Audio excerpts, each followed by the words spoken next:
Hippos. Just saying. Just saying.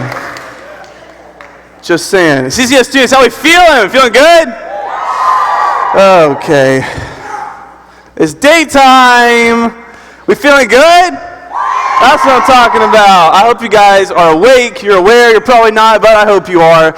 Guys, I'm super excited for this morning. I'm super excited for what God's going to do, and I have already seen God work so great this week. I know He's going to do amazing things even on this last day of camp, even as sad as that is to say. This last full day we have, I still know that God is going to do amazing things. So I want you guys to lean in to what God has for you today. Now, I want everybody to go like this. I'm going to go like this. Put your arm up like this. I want you to nudge the person to your right. Nudge the person to your right. Now do it the other side. Do it the other side. All right, now this is what I need from you guys. I need a favor. The second you see somebody fall asleep, I want you to do that. Got it? All right, we got it. All right, we're going to do this. All right, so I need to know who is as obsessed with watching TV as I am. Who loves what? Anytime you get free time, that's what you do. That's right. That's right. So you can ask any of my friends, any free time I have, I have an issue. I have a real problem. I love to watch TV. It's just a thing that happens.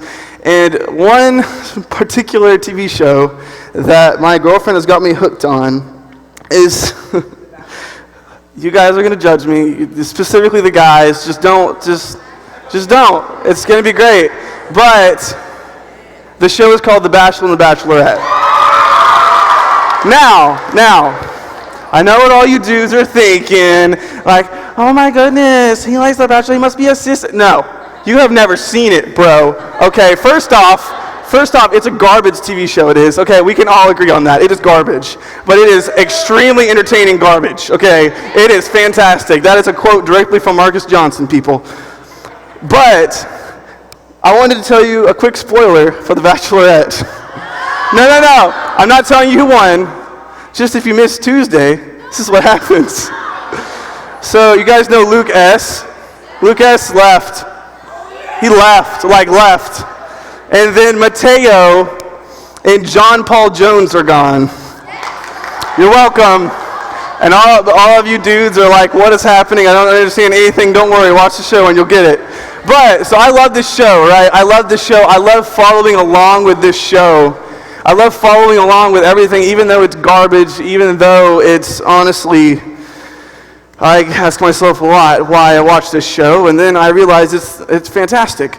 But what we realize is that I love to follow along with this show, and all throughout our lives, we follow these different things. We follow things in our lives, we follow our friends, we follow these things of this world. And that's what I want to talk to you guys about today. That idea of we're all following something.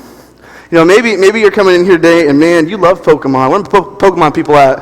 Where you at? All right, so quick little fact. Pokemon Go came out 2 years ago, right? 2 years ago.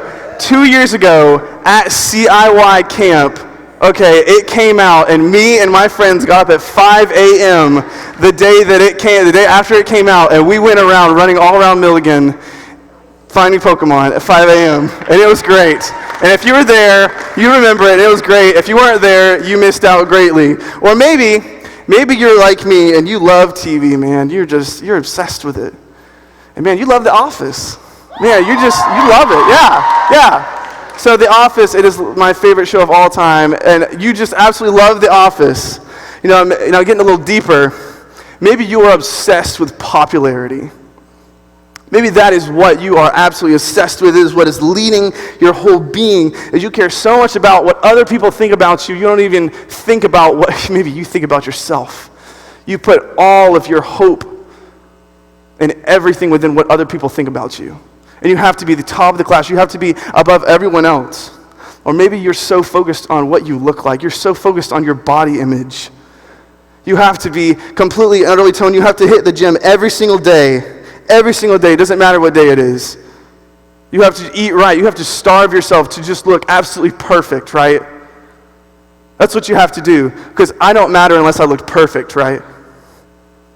That's not the reality at all. The Bible says that we are made in the image of God and we are ultimately perfect. Maybe you're obsessed with money.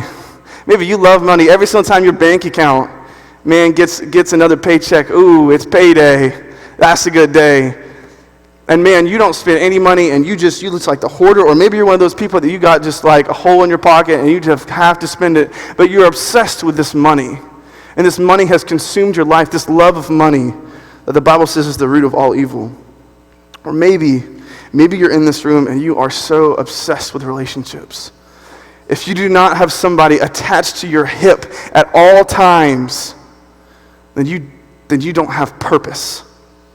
That's what is in your mind. The second that you go from girlfriend to girlfriend, from boyfriend to boyfriend, that's what's in your mind. And tying into that, there's also these sexual temptations that come with all of that. These sexual things, these sexual sins, everything that comes along with being in a relationship. And you are so focused, you are following so amazingly after these sexual sins, and you don't have true borders in your life that you need. But we're all following these things, and that's what I want to talk about. The idea that we're all following something, that we're all being led by something in our life. I don't care who you are. I don't know what your background is. I don't care. All that matters is that who you are following. Now, if you have your Bibles with you, I want you to turn to 2 Kings. Not 2 Kings. 2 Kings. Yeah, 2 Kings. That's a book.